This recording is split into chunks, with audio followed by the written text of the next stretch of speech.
Kedua, saya mau menyampaikan tentang hal pengajaran yang sesat. Kembali lagi bahwa perikop pengajaran sesat ini juga meneguhkan apa yang tadi Jos sampaikan, bahwa Tuhan Yesus tidak melarang kita untuk menghakimi, gitu ya, tapi mengajak kita untuk introspeksi sebelum kita menghakimi dan menilai. Karena apa? Karena dalam hal pengajaran sesat ini kita wajib untuk bisa menghakimi dengan baik dan benar.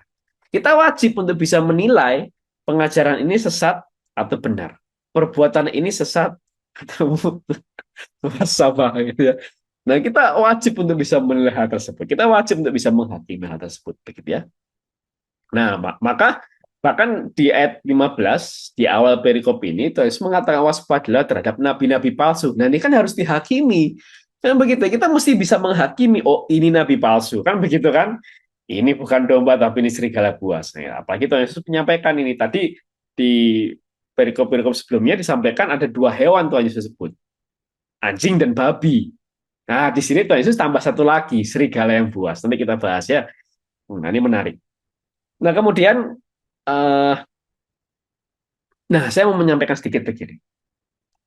Ayat 22 dan ayat 23. Pada hari terakhir banyak orang akan berseru kepadaku, Tuhan, Tuhan, bukankah kami bernubuat demi namamu, mengusir setan demi namamu, mengadakan banyak mujizat demi namamu? Tapi pada waktu itu Tuhan Yesus mengatakan, aku berterus terang pada mereka berkata, aku tidak pernah mengenal kamu, enyahlah daripadaku, kamu sekalian pembuat kejahatan. Gitu ya. Nah, seringkali ayat ini dipakai bagi mereka yang mungkin suka menyerang kekristenan begitu ya, terus mengatakan memberikan narasi. Lihat di sini ya, wahai kalian orang yang menyebut Yesus Tuhan, lihat apa akibatnya. Kalian disebut penjahat, begitu kira-kira. Kalian akan dienyahkan daripada Tuhan. Yesus tidak akan mengenalmu karena kalian menyebut Yesus Tuhan. Nah, ini orang yang seperti ini saya yakin dan percaya dia tidak pernah membaca perikop ini secara lengkap. Apalagi membaca Injil secara lengkap, begitu ya.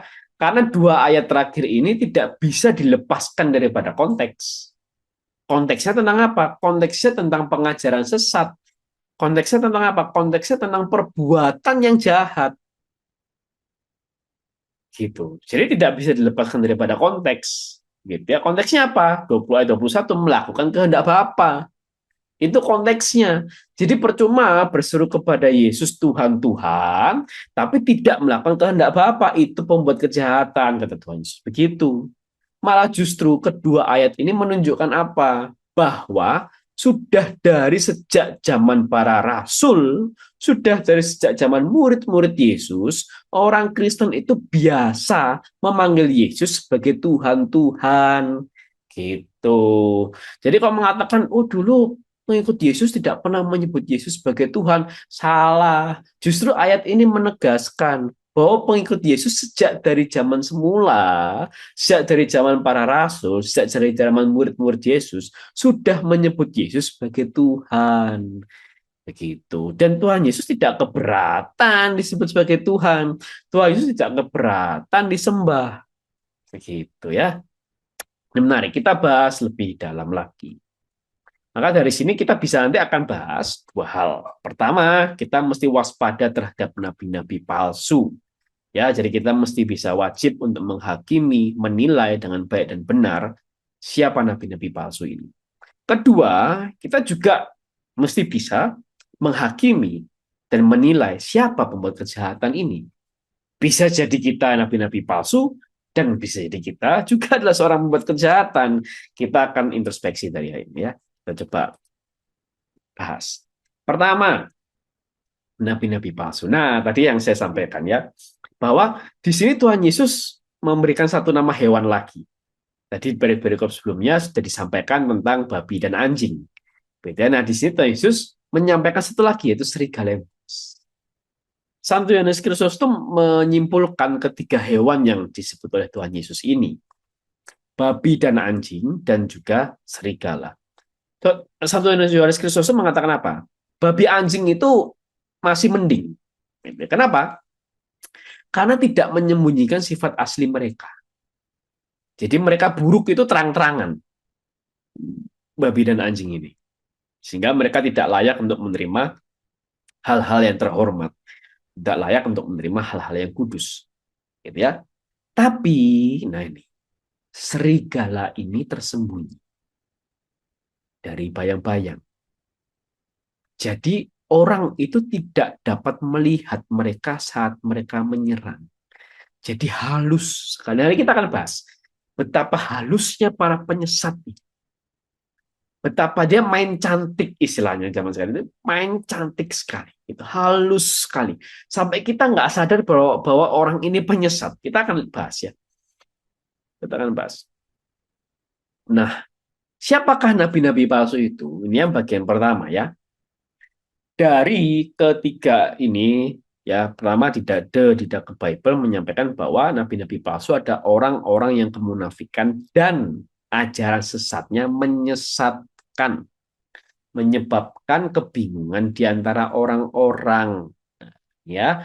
Jadi menimbulkan skandal atau mengajar yang bertentangan dengan iman. Kemudian Ciro beberapa komentari juga mengatakan bahwa ini merujuk kepada guru-guru palsu atau nabi-nabi palsu di zaman itu yang mengklaim mendapatkan wahyu baru.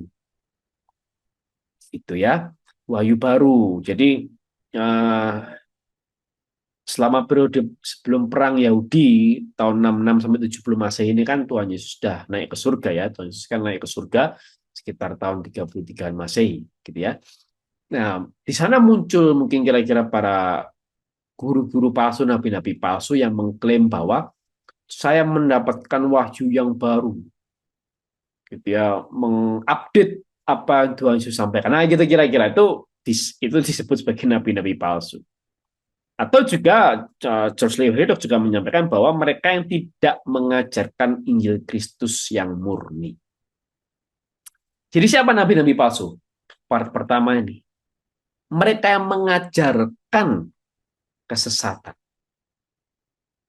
Bisa jadi, nah, George Lee Haydock juga menyampaikan bahwa para penyesat biasanya menampilkan penampilan yang luar biasa, penampilan yang bersemangat, penampilan yang bahkan suci,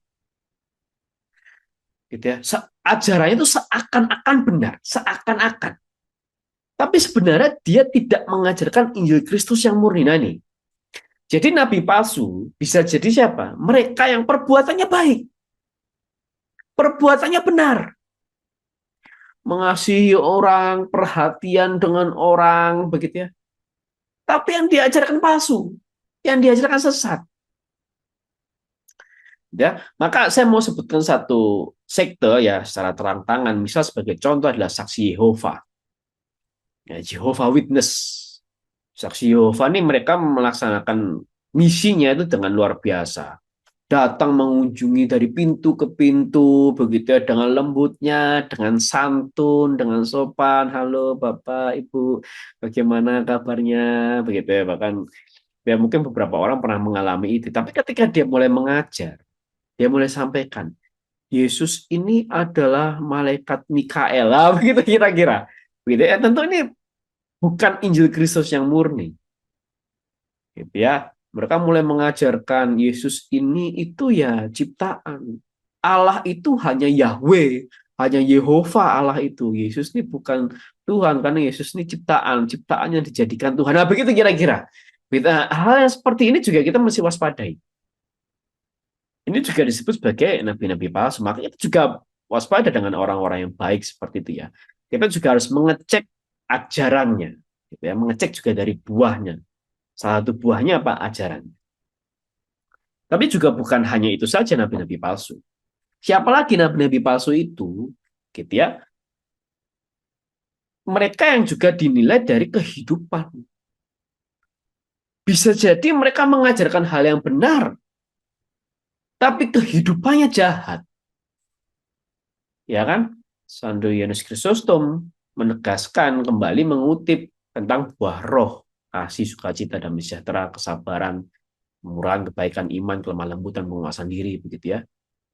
Bisa jadi para nabi palsu ini juga mungkin ajarannya benar, tapi dalam tindakannya tidak ada buah roh ini. Nah, ini juga mengerikan. Begitu ya. Santo Yohanes Chrysostom juga mengatakan, selamat, bahwa sejatinya orang yang dalam kejahatan itu tidak dapat menghasilkan buah yang baik.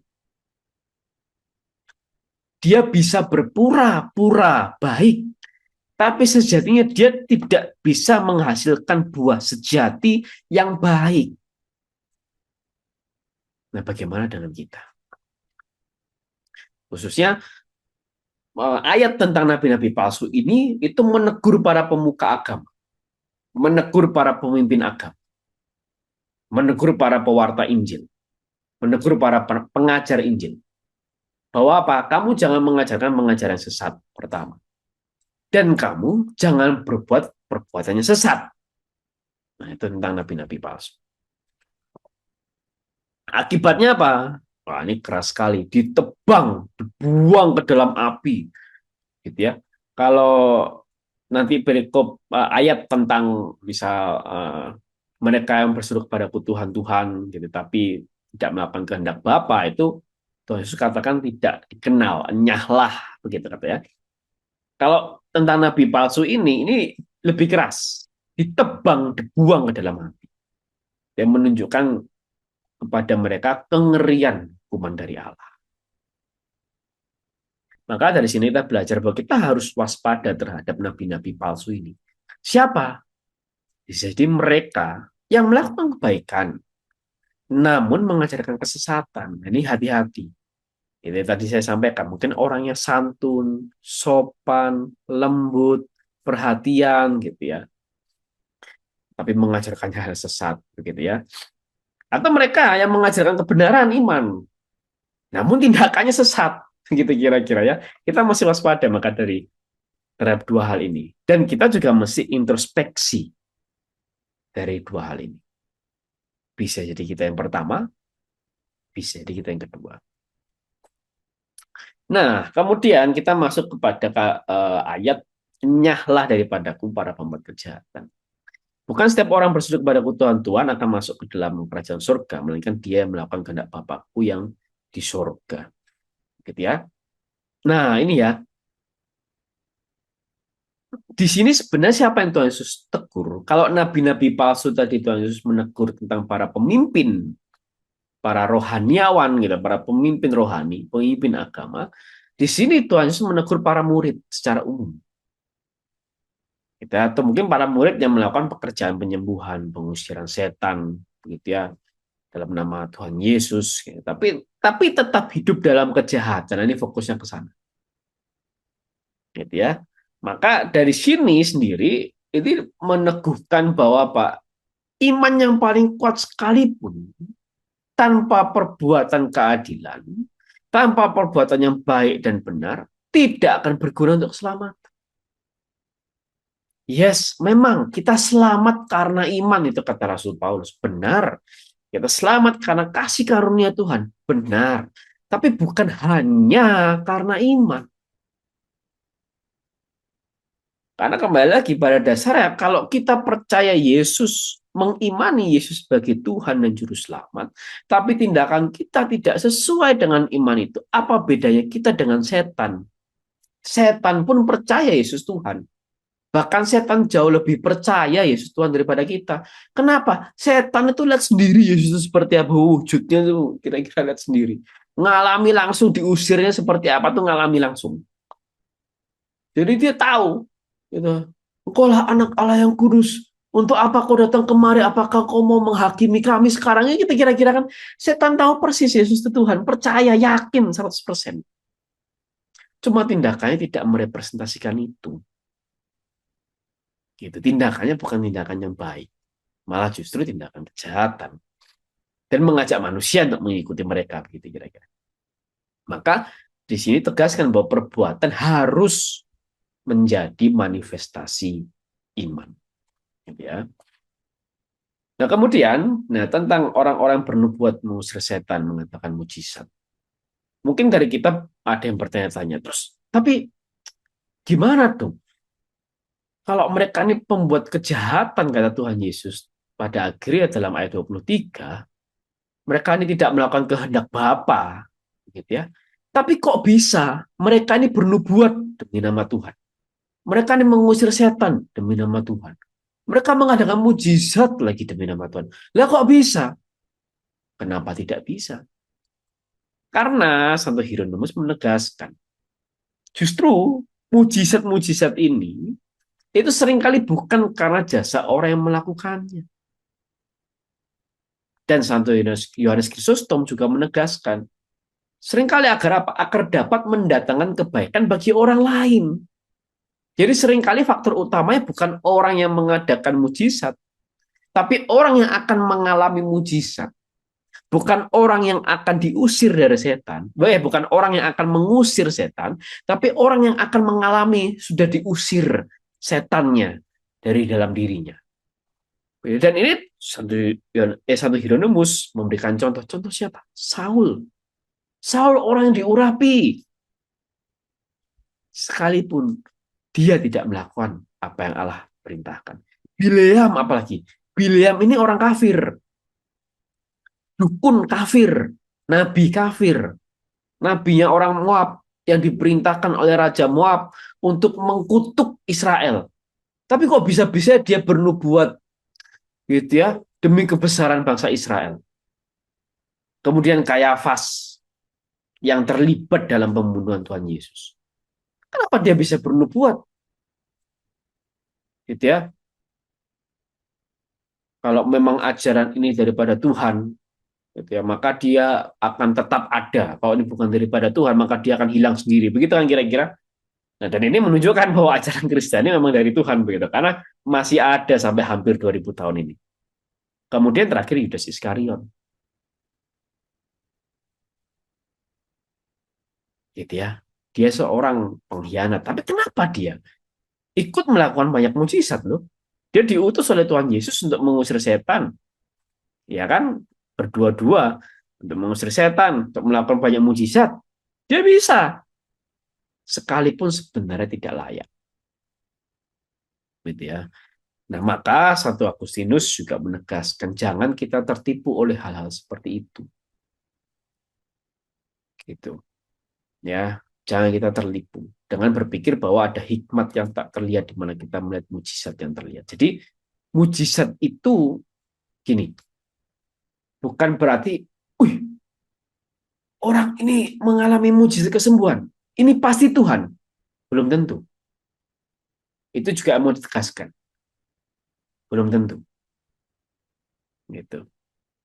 Tapi yang terlebih penting adalah pertama tadi ajarannya seperti apa. Kedua, perbuatannya. Dan Jerome Berpikir Komentari juga menegaskan seruan yang saleh kepada Yesus sebagai Tuhan dan penerimaan karisma kerasulan tidak menjamin bahwa seseorang adalah murid sejati. Gitu ya. Nah, ini menegaskan kembali. Dan apa akibatnya akhirnya? Nah, Yesus bilang, aku tidak pernah mengenal kamu. Nah, kata tidak mengenal ini bukan berarti, wah jadi Tuhan tidak maha kuasa dong. Harusnya kan dia mengenal semua umat manusia gitu. Bukan berarti mengenal dalam hal itu. Tapi maksudnya apa? Mengasihi. Atau keberpihakan. Itu mengenal itu. Maka Tuhan Yesus mengatakan, aku tidak pernah mengenal kamu. Maksudnya apa? Aku tidak lagi mengasihi kamu. Maka ketika orang sudah tidak berada dalam kasih Tuhan, yang akan dia alami adalah kematian kekal. Maut itu maksudnya. Itu yang akan dia alami.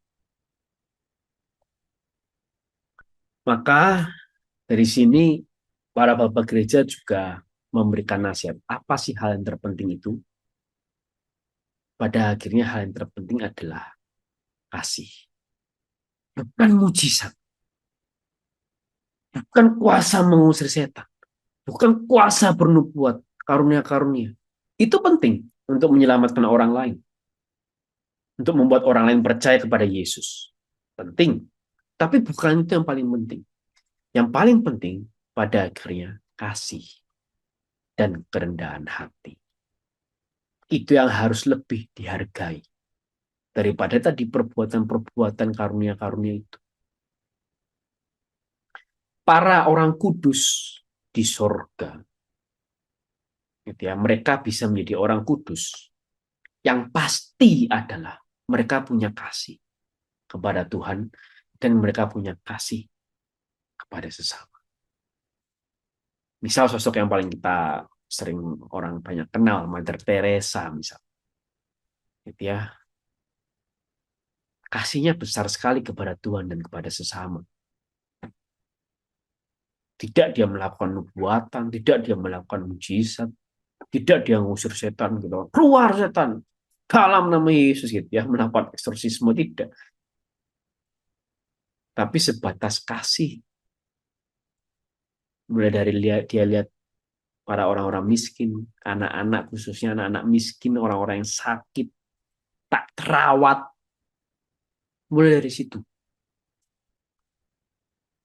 Dan Santo Hieronymus juga mengatakan bahwa sepatutnya hamba-hamba Allah, termasuk kita semua orang Kristen, baik pekerjaan kita disetujui oleh ajaran kita maupun ajaran kita oleh pekerjaan kita.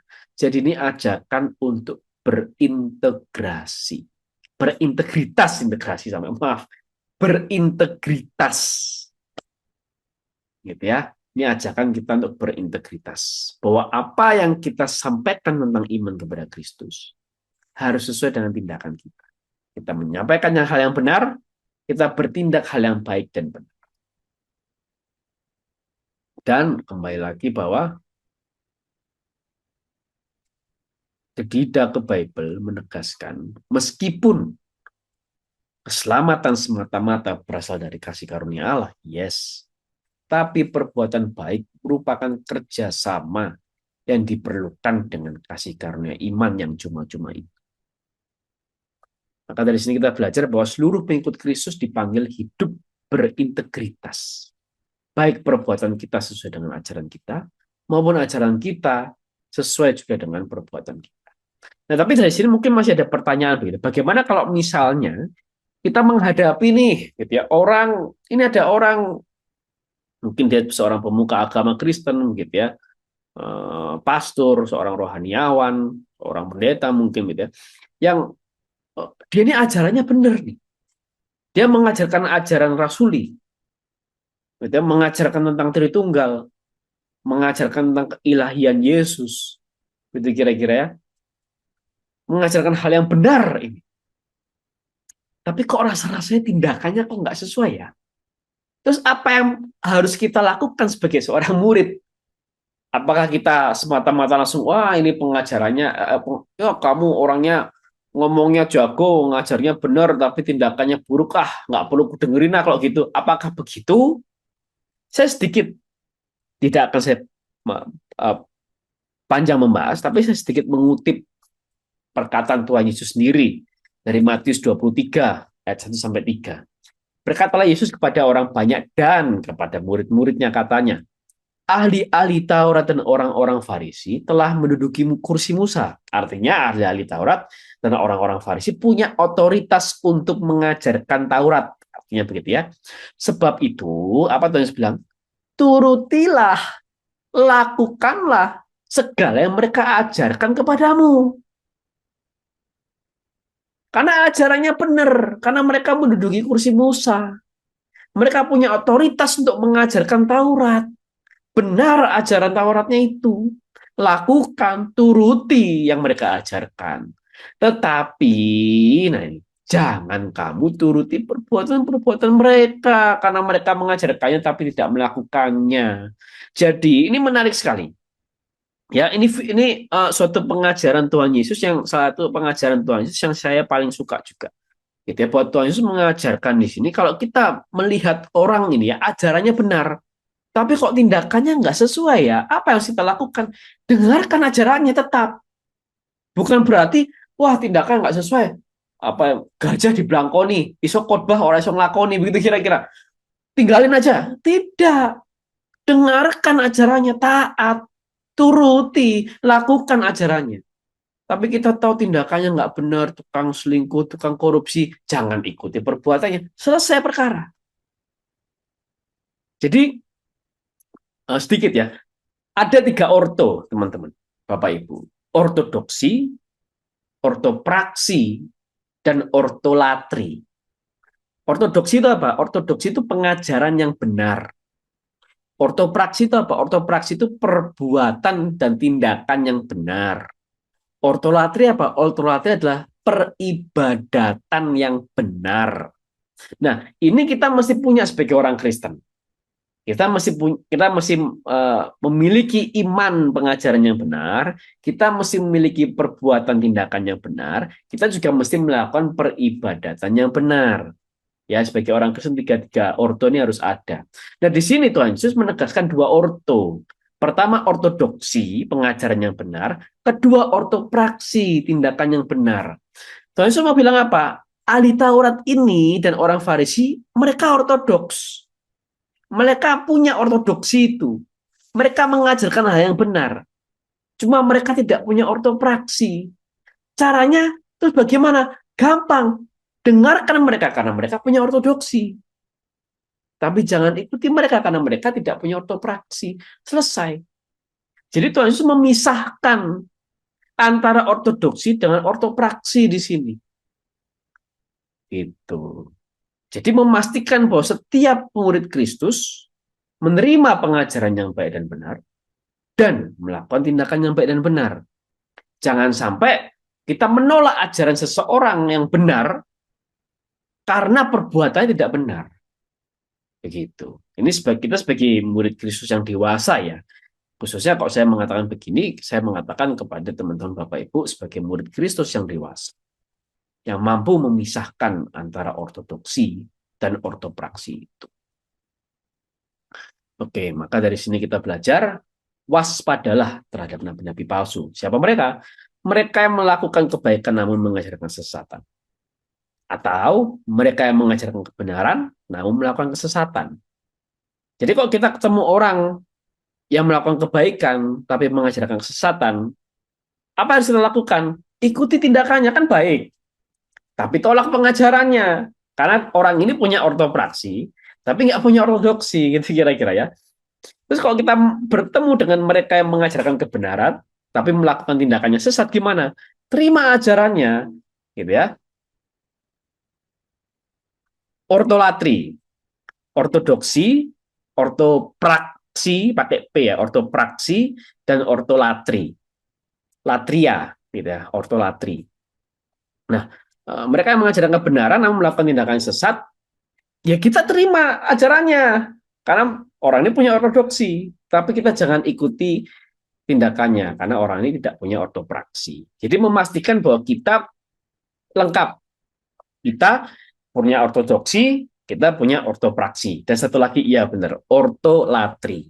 Gitu ya, itu peribadatan yang benar. Yang kedua, seluruh pengikut Kristus dipanggil hidup berintegritas. Baik perbuatan kita sesuai dengan ajaran kita, maupun ajaran kita oleh perbuatan kita. Baik, terima kasih. Sekian. Nah, kita lanjutkan poin keempat. Nah, monggo kepada Leo dipersilakan. Oke, thank you. Tapi ini layarnya gede banget ya. Ntar, sorry.